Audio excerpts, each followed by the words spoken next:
Hi and welcome back to another video of JPlay. I am Marcus, and yeah, as you can see, today it's all about Euthia, Torment of Resurrection.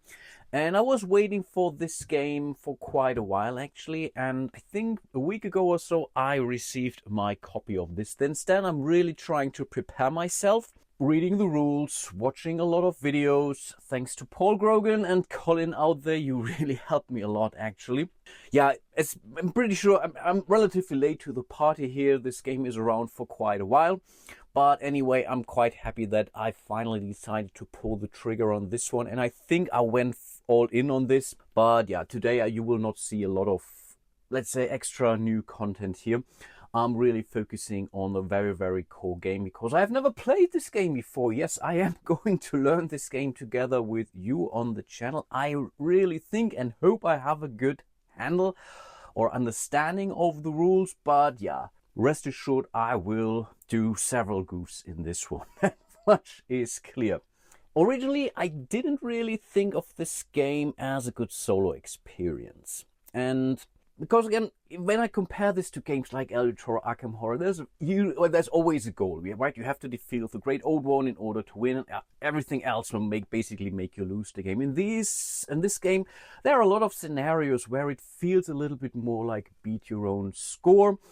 And if you watched my channel, then you may know that I'm not a big fan of these kind of games, especially in a solo setting. But then there is Mage Knight, and I really do enjoy Mage Knight for what it is. Yeah, there are also various scenarios. In a lot of cases, you do something until a certain number of rounds are gone or over, and then you tally up your score and see how well you did. Yeah, there's also the Star Trek one where you have to defeat the Borg cubes and whatnot. And even in those, there are a lot of instances where you say, yeah, you have to do this or that in order to consider this somewhat of a success or not. But again, I don't care about this at all in Mage Knight, and that's why in the end I decided maybe that's the same thing here, and I guess that this is right. So I'm really looking forward to this one, maybe really replacing Mage Knight for me, because I do think what this game does much better than Mage Knight is the competitive mode of things. Because again, with these monster controller cards, and you are controlling the monster in order to score some points, everyone is engaged at the table. So even though it is a long game, from what I could tell, again, I haven't played this game before, it really seemed to me that this is a job well done in respect to competitive game, which is usually tricky in these RPG kind of settings. I totally hate PvPs. Also in things like Talisman, this is really the worst. I don't like it at all. I don't enjoy it. And I have made a lot of house rules when I'm playing Talisman about PvP. But here you don't have PvP, but you're still fighting against each other. And I think that's really a job very nicely done. And this then says, okay, maybe let's use the solo game for a training exercise, learning the game, learning the rules and whatnot, and then maybe transform it into the cooperative experience. But then I also read on The Geek, a lot of folks are only playing this one solo too. So, but I think really this might be really a keeper for me. Because I haven't played this game before, I ultimately have to disappoint you somewhat, because I will start with the hunt. The very first introductory kind of, let's say, scenario in this one. We are only playing this over 7 rounds, and here we have some kind of a quote-unquote goal: defeat level 2 monsters. So I'm not sure if I want to say at least I have to beat one of those, right? If I'm not able to do that in these 7 game rounds, then yes, I will totally consider this a loss. But here you could really say, hey, you want to defeat 2 of these level 2 monsters within the 7 game rounds or so. But again, ultimately you are tallying up your score, your reputation, that is, in this game. But again, that's very similar to games like Mage Knight. So sorry if you find this scenario to be boring, but again, I have to learn the game. And if you really think I should carry on, then I will definitely consider another scenario here on the channel. Maybe really going then somewhat for the more I think there's at least 1 or 2 scenarios in here which are truly cooperative or for solo missions. Then I might be really considering one of those. just let me know. There's a little bit of flavor to this scenario here. The hunt. Like a heavy rain, the ferocious monsters flooded the land. Even people living in the previously safe neighborhoods of the church are scared to death and refuse to go out day and night. It is time to hunt these creatures down. And yeah, that's basically what we are trying to do here today. Completely random. I have drawn my character here, Taiziri, and from what I can say already, this might be a very poor judgment call on my side, starting with her in a solo game. It's good that she starts already with 3 of these, let's say, abilities and or weapon tiles here, but one of those, especially in the solo and or cooperative game, are not really particularly great. So this one here simply allows me once per round to draw a silver card, one of these combat cards or whatever they're referred to, but I'm not really using them in this particular scenario. I can still cash them in. As soon as I have 4, I can trade them in for a gold card, and each gold card is worth 1 coin basically. But apart from that, it's relatively useless tile. All the others I think are pretty helpful, especially this one might do me a good job when considering to go after these level 2 monsters. As usual, I will explain the game as I go. Most of you, relatively certain, have seen the amazing playthroughs by Paul Grogan, by Colin, One Stop Co-op Shop that is. But yeah, I will anyway walk you through the game in case you live in a cave or so and didn't watch this video. So let's see. I already prepared the terrain deck here accordingly. In this particular scenario, we are only using up to chapter 3 tiles as far as I can remember. Indeed, we are starting here on the starting tile. There are very precise setup instructions how you set up all these scenarios for solo games, so that's something that is really nicely done.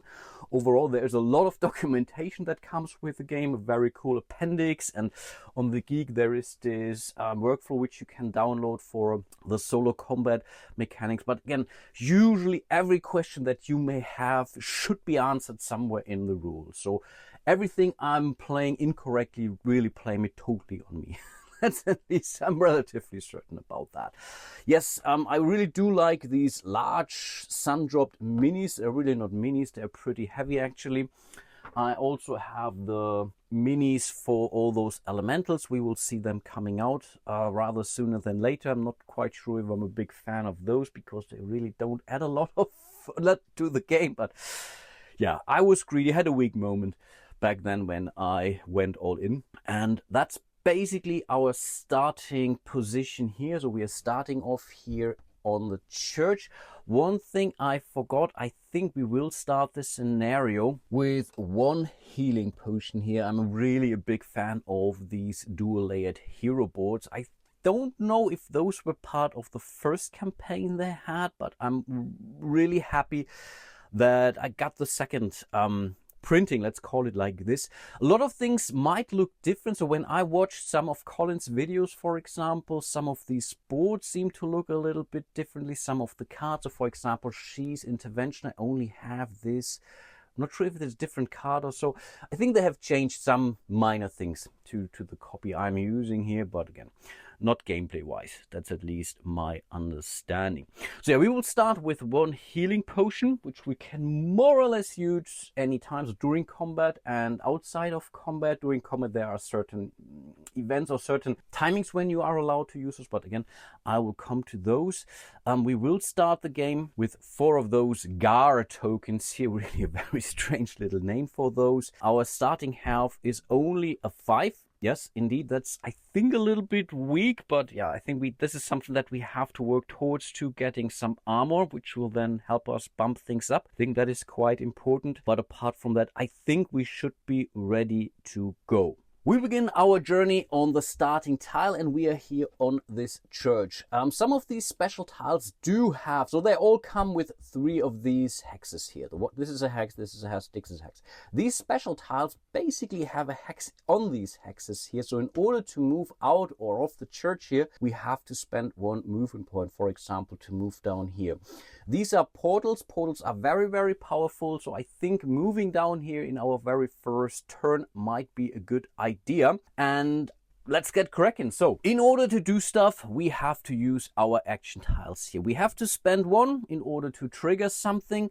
You can either use the top portion of these things here, which would be movement. So this is 1 movement, 2 movement, 3 movements, or you can spend the tile to perform the action that is printed again on the lower tier of these action tiles. The good thing is movement points are never lost, no matter what you do, unless I think you are losing a fight or so. When you have to be revived, then you might be losing the remainder of your movement points, but apart from that, you can really use them, trigger another action, continue moving.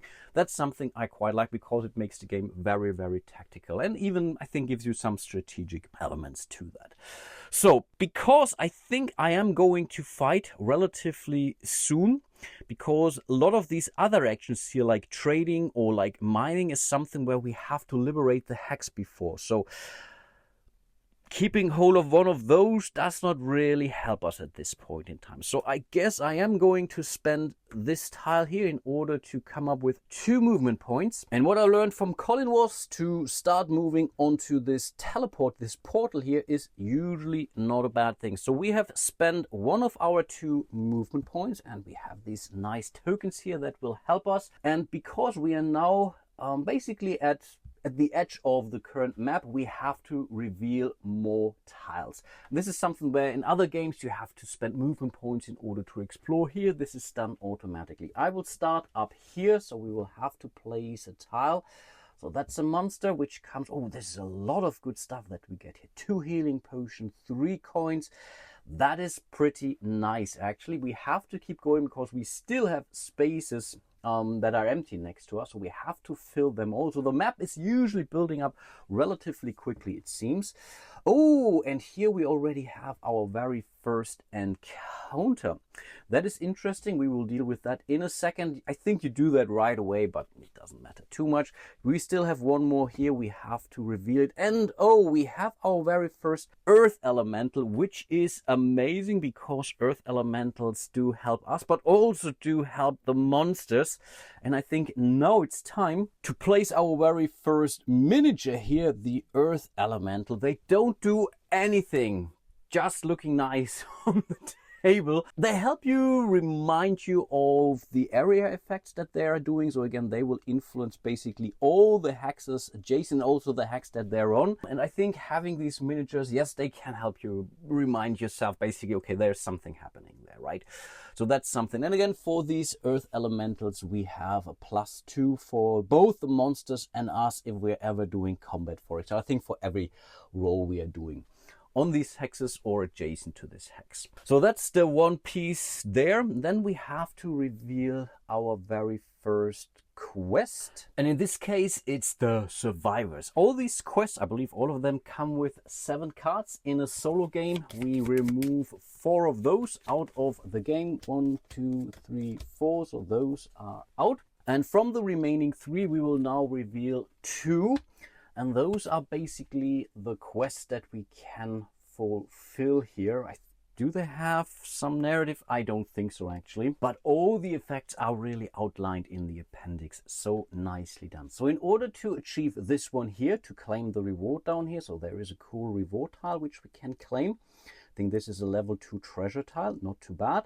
We will have to spend 4 points worth of healing. So for example, we start the game with 2 healing potions or 2 healing points here already. If we get a second one, we could try to get one there. Well, that's definitely amazing.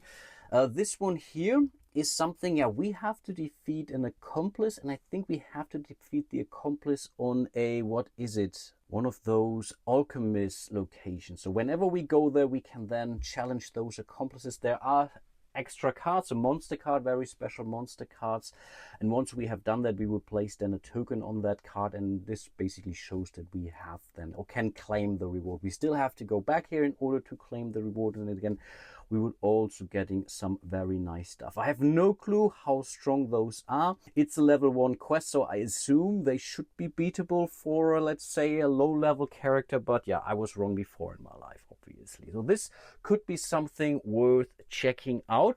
And I believe we can actually gain those health potions here at the church. At least I think. Right now I have no money anyway, so I can basically ignore that. But definitely something that is beatable, especially when we're looking at this monster reward here. This would give us basically exactly the 2 healing potions we need in order to fulfill this quest. So this really might be our very first location to go to.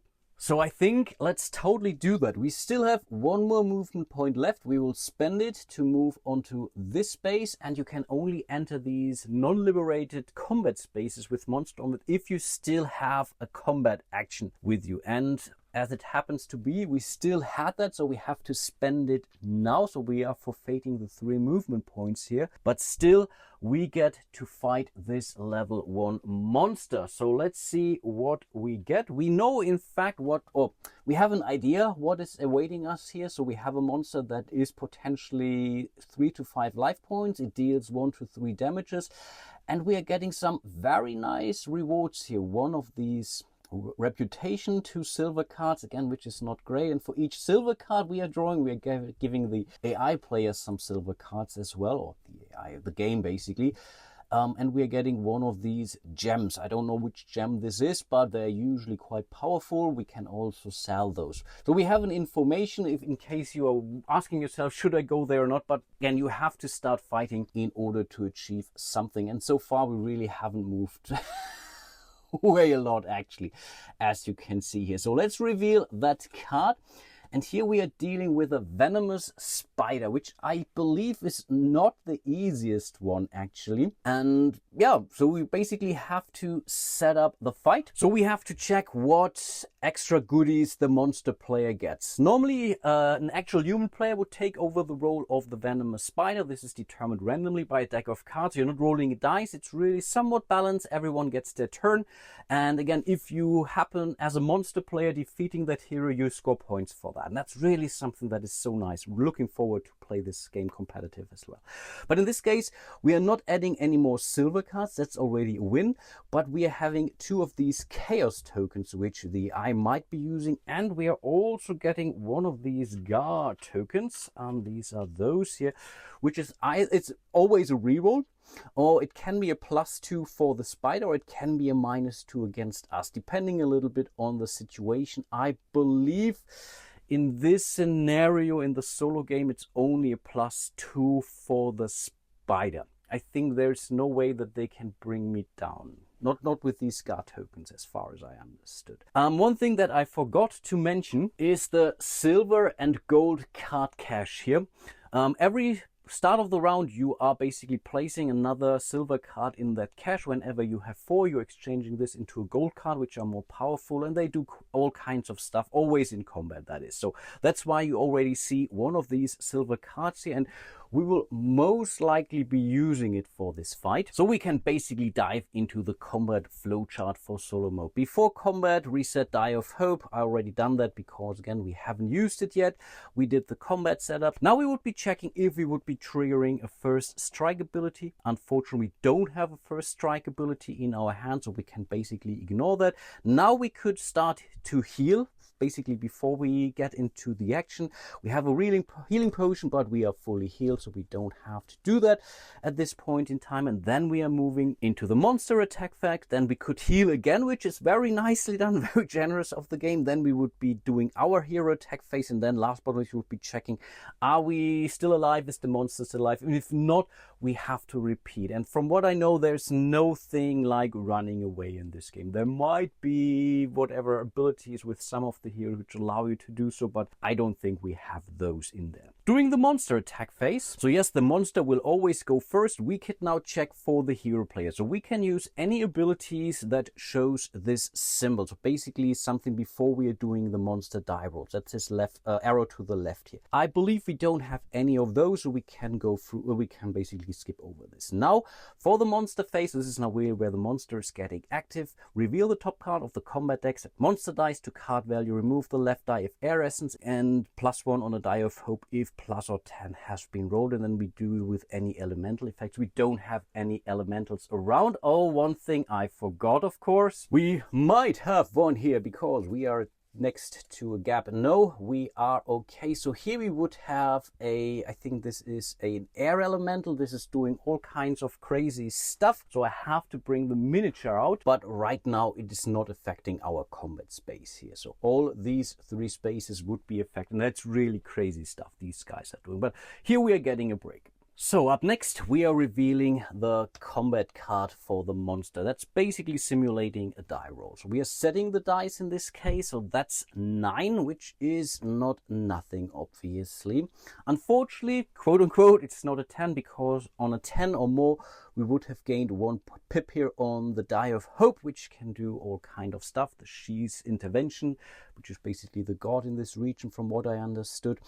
And we also know from this card that they are going to use a chaos token. They have 2 chaos tokens still, so yes, they will start using them, and they will use them for these silver combat cards. We would also check if the monster would be using guard tokens, if it has guard tokens, and if guard tokens are printed on these cards. This is not the case, so we are moving into the chaos action. If stated on combat card, yes, there is one. Maximum ×2. Depends a little bit on the amount of cards that are available. Right now there's only 1 silver card. There's one chaos token printed on this card, which means we are revealing this card. We would be revealing more cards, depending a little bit on if it's silver or gold. In this case, we are revealing only 1 card, and that is terrible. Wow. So it's spending 1 of these chaos tokens, so that's basically out of the game, to increase the monster roll by 5. So this is always the symbol for the monster roll, +5, so that's 14 points here. And on a 10 plus, it would be dealing 3 damage to us. Keep in mind, we only have 5. So we could be dead right here, right there. And I believe we have no way how we can bump our attack to 4. So the maximum amount of damage we can do is 3. So we have to go for 1 more round of combat here. So we have to try to stay alive somehow. And now it's basically our turn in respect to the monster phase. So we know what the monster is doing. Now we get to use our abilities, our guard tokens, our items, and basically everything that shows the arrow to the right. We do have the frost wand with us, which shows the right symbol, and I think that's what we need to do. So we have to tap this item here. That's basically this symbol here, that we can use them once per round. Again, we have the right timing here, and this reduces this down to basically by -4, which is somewhat rebalancing this one here. So it's only quote unquote a +1. So let's use I don't know, something like this. So this is my J-blade die, this is a 1. So we have a +1, and we put that here on the right side. But that's not it. We can still do more. We can spend our guard tokens now, and we will do so, and flip it to this side, which will then also basically drop this number by 2, and we get to re-roll 1 of these dice. Obviously, I will go for the 6 die here, roll it, and it's a 6. Are you kidding me? Okay, what does this mean? We have to do the math now. So we had a +1 here. We have 9, 10, -2, so this guard token not only allows me to reroll the die, it's also a -2. So we should be at an 8, and an 8 would drop me down to 2 damage. And I think that's what we need to do. Yeah, I have to do that here, because it's very unlikely that we are bringing it down to only 1 damage here. So we are losing 1, 2 damage points or health points here, 3 more to go. If it does again another 10 plus on its next roll, we are basically toast, and we really have to roll well here now, though it's not a good start. But now it's basically our turn. Again, we check if the monster is doing anything to us. Do we have any curse effects? If any, depends on the chaos action. Again, this wasn't really a curse effect. This was a mind control thing, which basically gave the monster player basically the +5. We have dealt with that. So we can more or less ignore that for now. Now we are taking our hero player abilities, items, and or fire essences. We don't have any fire essences, which means we are using our dark edge here. It's a weapon. A weapon is something that you can continuously use, so we don't have to exhaust it. That's at least a relief. And it basically shows you how much damage we can do with that. So from a 2 to 5, we would be dealing 1 damage, 2 damage, and 3 damage respectively. So we definitely have to come to a 10 plus somehow. So let's see how that goes. But actually the weapon happens in this phase here. This is stuff that would happen before we are actually rolling the die. So in this case we are doing this weapon or combat ability. Again, we have initiated we have triggered our weapon.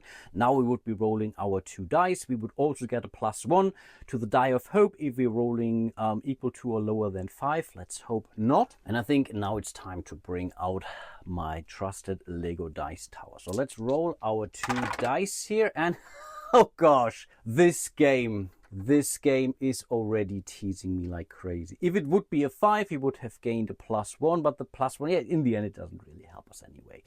So that's a 6. If we check out our dark edge, the 6 would be actually quite okay dealing 2 damage, because we can't kill it anyway during this very first round of combat. We may want to call that here. Again, we could now spend guard tokens in order to reroll stuff, but I think I will hold on to my guard tokens here and will suck it up. So the 6 was actually quite okay, because it means we are dealing 2 damage to the monster, and I think we have only 2 damage, right? So that's 1. It's this one here. And I really don't know why we have these in player colors. Maybe there are scenarios where you're then counting the amount of damage that each player did, or so maybe that's the case. I think so.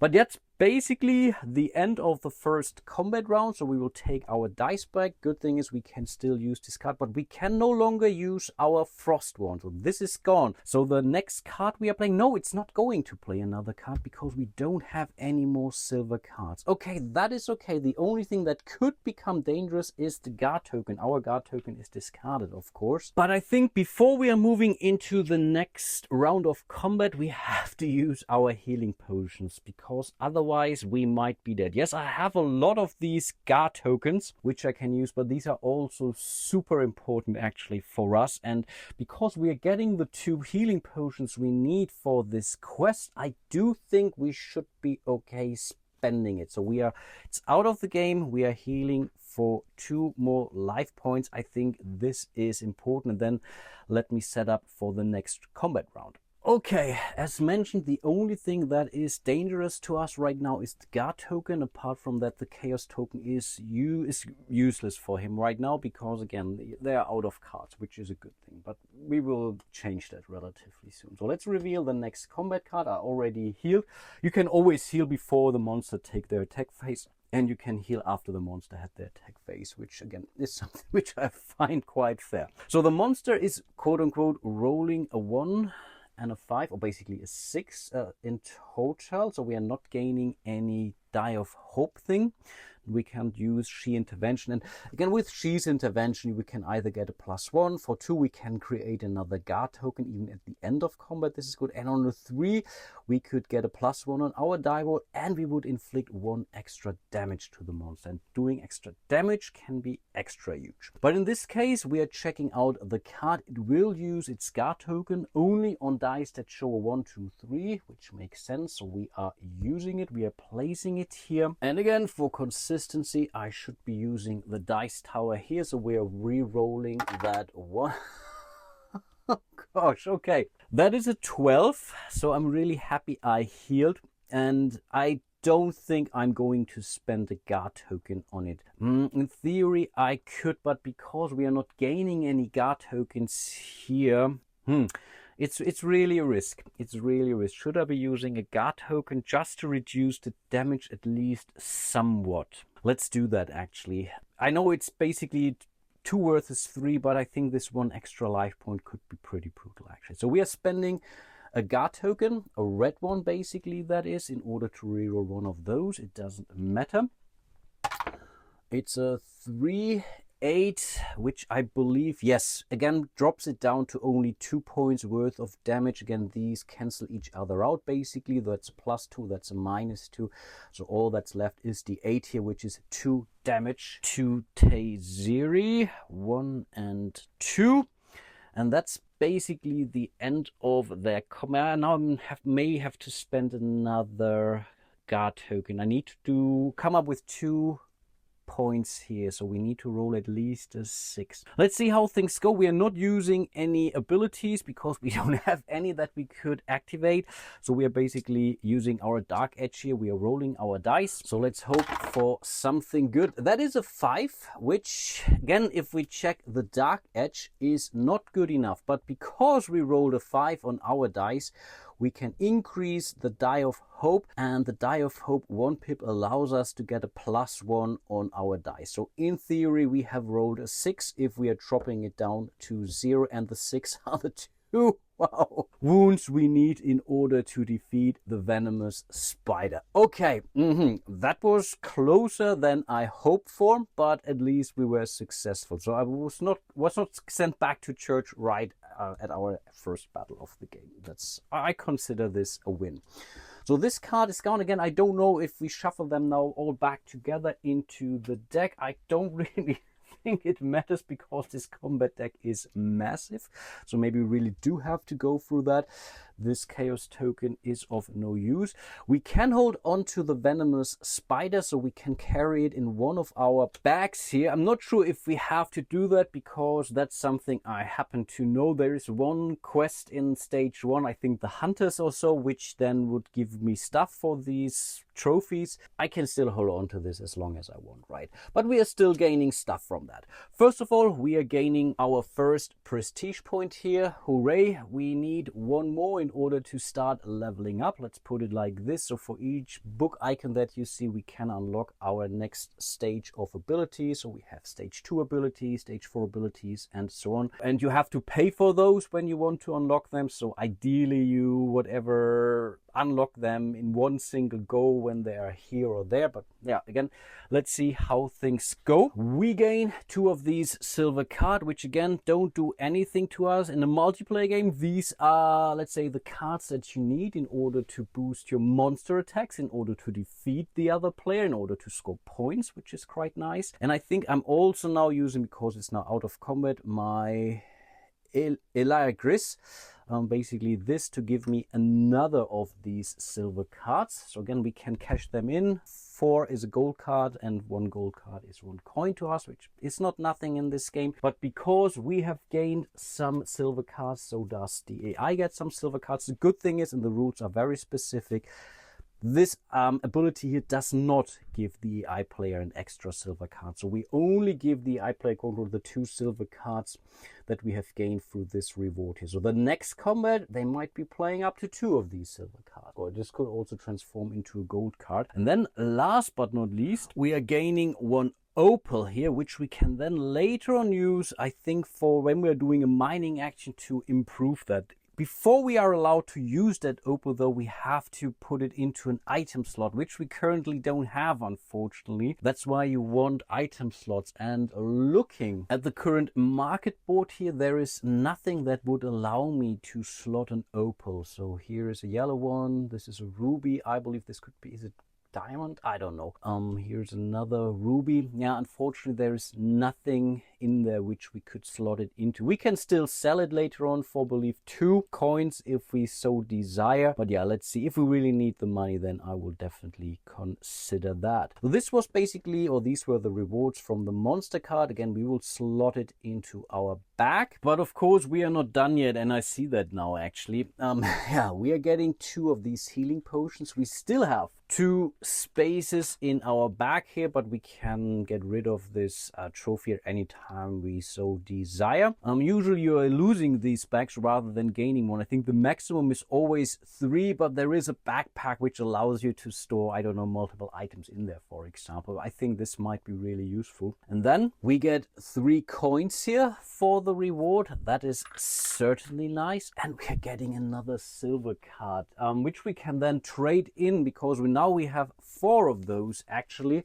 So I think I will do that. I will cash them in for a gold card and will also directly cash it in for a silver coin. I think we can do that anytime. We don't have to trade for that. Correct me if I'm wrong, but because we have gained a silver card, so is the game getting a silver card, making the deck more, or the next fight definitely much tougher. On top of this, because we were liberating that hex here, we are placing one of our little quests here. Every quest will potentially give us some victory points, very similar to Mage Knight, although there is a table. Depending on how many of these quests you have on the board, you will score a certain amount of victory points, but let's not worry about that right now. And I think that's basically it for this combat action here. We were also out of movement points, but we still have one more token left, which we can either use to mine or we can use it to move. Unfortunately, there is nothing to mine here. We can also store this token for the next round to come. So next round we could have then 4 actions at our disposal, but I think let's not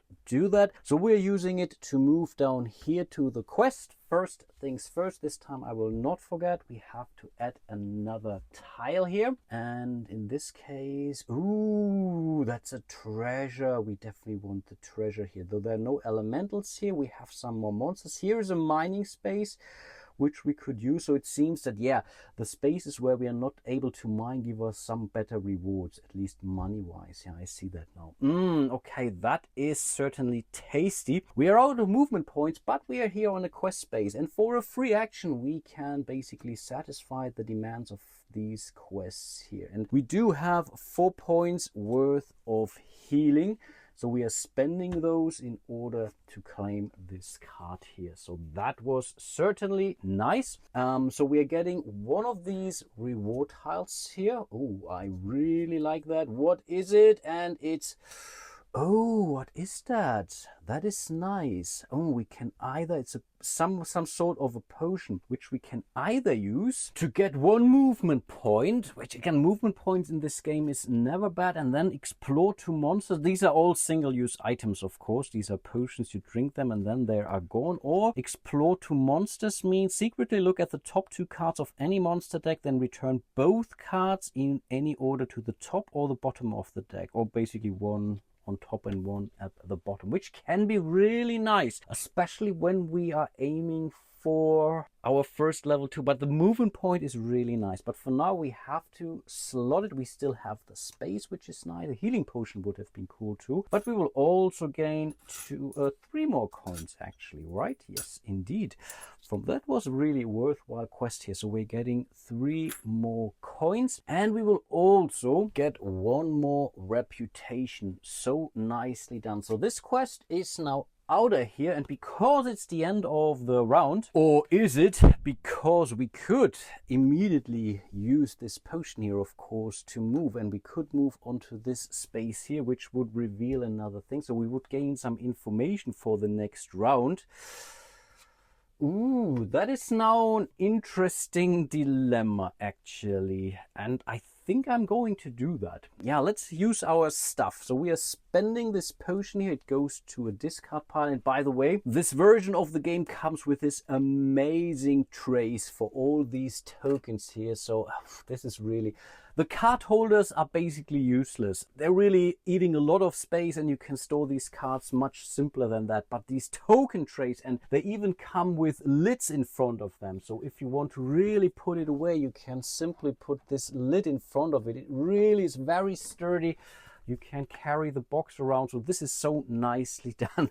Okay, I'm stopping here. But now we're getting 1 movement point, and with this movement point we are moving onto this treasure space. We have to reveal our last level tile card already. Okay, oh, we have a portal here. That is nice, and some more tasty monsters here. But the portal is of course cool, because again, you can move between those portals basically for free. I was a little bit worried to move too far out to one side of the map here, actually, but I think having this portal down here now definitely does make sense. And that's one of the fixed tiles for the solo play, by the way. If you know these tiles in the game, I think I should have known that this is coming out, but I didn't. Anyway, we are on a treasure space, and for a free action we can place another quest onto this space, which will score us some points in order to draw a treasure of the appropriate. I think this is a level 1 treasure, so not as good as the level 2 treasure.